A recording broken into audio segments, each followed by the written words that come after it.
বন্ধুরা এই রাস্তাটা সোজা দিল্লি চলে গেছে, তাই এটাকে দিল্লি রোডও বলা হয়। কিন্তু এখন বর্তমানে এই জায়গাটা, এই রোডটার নাম হচ্ছে দুর্গাপুর এক্সপ্রেসওয়ে। বাট এটা দিল্লি অব্দি গেছে, তাই জন্য অনেকে দিল্লি রোডও বলে। বাট এটা দুর্গাপুর অব্দি দুর্গাপুর এক্সপ্রেসওয়ে। বর্ধমানের পরে ডান দিক থেকে যে রাস্তাটা চলে গেছে সেটা আমাদের বোলপুর অব্দিও নিয়ে যায়। রাস্তাটা নিরিবিলি থাকে আর খুব সুন্দর থাকে, আর রাস্তার দুই পাশে দেখার মতো অনেক কিছু রয়েছে।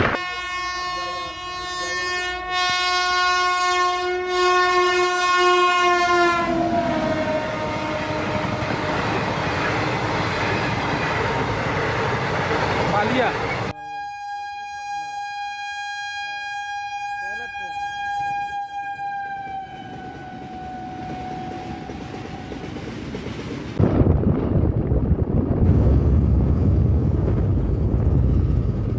বন্ধুরা, বারাত স্টেশন ক্রস করার পরে একটা গ্রাম্য রাস্তা, যেটা 15 কিলোমিটার মতন যেতে হবে পালকি মাচানের উদ্দেশ্যে।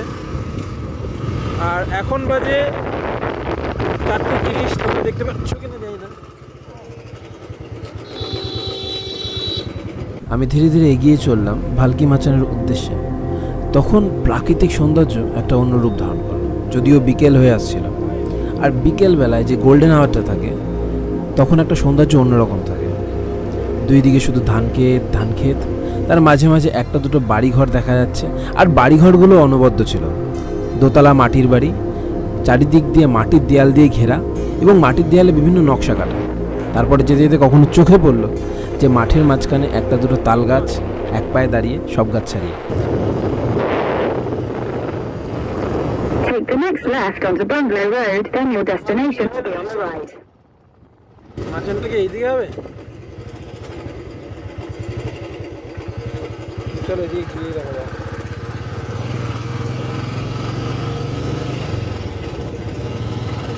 নাম মনে হচ্ছে এদিকে, না এদিকে নাম মনে হচ্ছে। Your destination is on the right. মাচানটা কোন দিকে?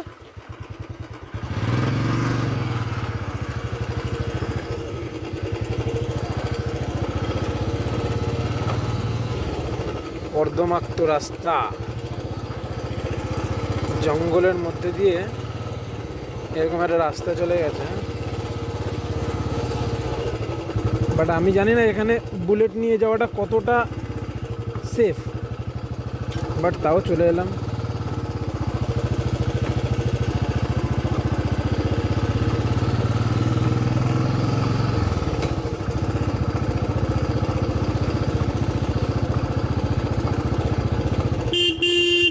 জঙ্গলের মধ্যে বিভিন্ন দিকে রাস্তা চলে গেছে। কোন দিকে মাচান তো দেখা যাচ্ছে না। মেরেছে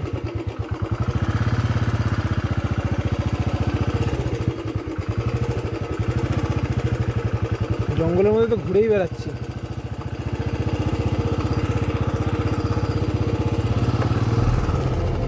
অরণ্যের অনেকটা ভিতরে প্রবেশ করে আমি উপলব্ধি করলাম যে ঘড়ির কাঁটা 6:30 ছুঁই। সুতরাং আর ভিতরে গিয়ে লাভ নেই, কেননা একবার রাত হয়ে গেলে আমার ফিরতে অনেক সমস্যা হয়ে যাবে। আর এটা যদি সকালবেলা হতো তাহলে আমি আরও ভিতরে যেতাম, আরও অনেক কিছু এক্সপ্লোর করতাম। হয়তো এরকমভাবে চলতে চলতে অন্য রাজ্যেও যদি আমি চলে যেতাম তাহলে আমার কোনো সমস্যা ছিল না। জঙ্গলের মধ্যে রয়েছে, কিন্তু মাচানটা কোন দিকে রয়েছে সেটা বুঝতে পারছি না। পুরো জঙ্গলের মধ্যে পথ হারিয়ে গেছে।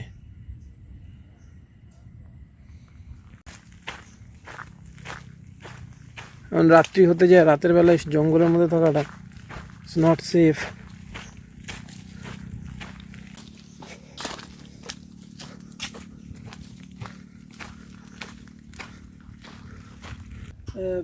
এবার এখানে চলে এলাম ঠিকই, কিন্তু এখানে এসে যাবোটা কোন দিকে সেটা বুঝতে পারছি না।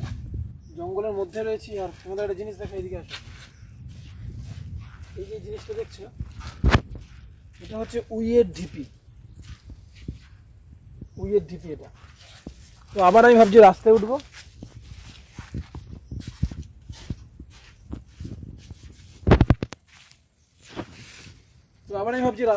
রাস্তায় উঠে তারপরে আবার জিজ্ঞাসা করে জঙ্গলে দেবো। আর এখন 6টা বাজতেও যায়, বেশি লেট করাটাই জঙ্গলের মধ্যে ঠিক হবে না। কিছুটা ঘুরে চারিদিকটা দেখে আমি ঠিক করলাম যে এবার রাস্তায় ওঠা যাক। তারপর আমি অন্য কাউকে জিজ্ঞাসা করে ভালকি মাচানের যে মাচানটা সেইখানে যাব। বন্ধুরা, আমি আবার রাস্তার উপর উঠে এসেছি, কেননা জঙ্গলের মধ্যে কোথায় খুঁজবো, কোথায় ঘুরবো।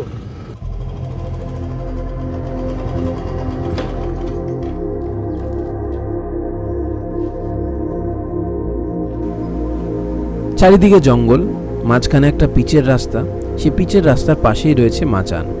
এখন এই মাচানটাকে নিয়ে অনেকে অনেক মত পোষণ করে।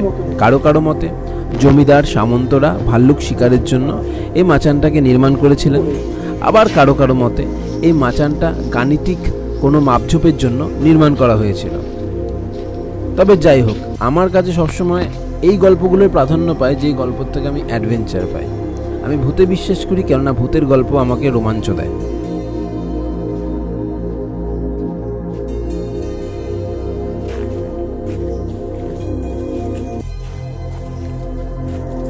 আর এখানেও প্রকৃতি একটা অন্যরূপ লাভ করেছে। আমি ধীরে ধীরে যত জঙ্গলের মধ্যে প্রবেশ করলাম, জঙ্গলের ঘনত্ব আরও বাড়তে লাগলো। কিছুদিন আগে শালবনির জঙ্গলে আমি হাতির মুখোমুখি হয়ে এটুকু বুঝতে পেরেছি যে প্রকৃতির কাছে, পশু পাখিদের কাছে আমাদের মানুষের বুদ্ধির জোর খাটলেও আমাদের মানুষের শক্তির জোর খুব একটা খাটে না। আমার চোখের সামনে একটা বাইককে যেভাবে গুঁড়ো গুঁড়ো করে দিয়েছিল, তাই জন্য যদি এখন কোনো বন্যপ্রাণী আমার চোখের সামনে চলে আসতো, আমি প্রচণ্ড ভয় পেয়ে যেতাম।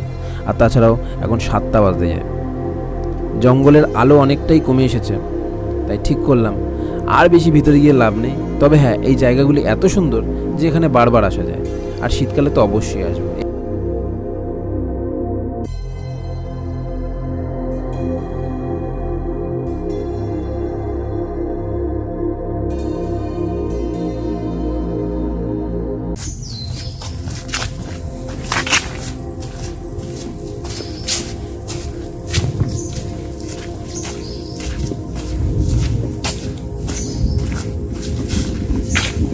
বাইকটা রাস্তাতেই রয়ে গেছে বন্ধুরা। মাচানো এখান দিয়ে দেখা যাচ্ছে না, এত ভিতরে চলে এসেছে, আর বৃষ্টিও শুরু হয়ে গেছে।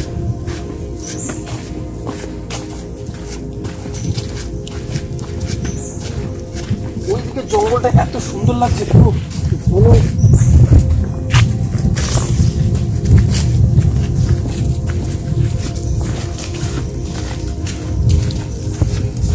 যখন তখন বৃষ্টির জোরে নামবে, যখন তখন। এই যে মাচানের কাছে চলে এসেছে।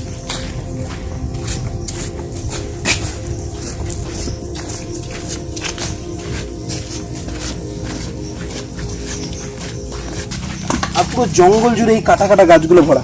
আমি কিছুদিন আগে যখন গনগনিতে গেছিলাম, গনগনি মানে শিলাই নদীর পাড়ে এই গাছ ভর্তি ছিল।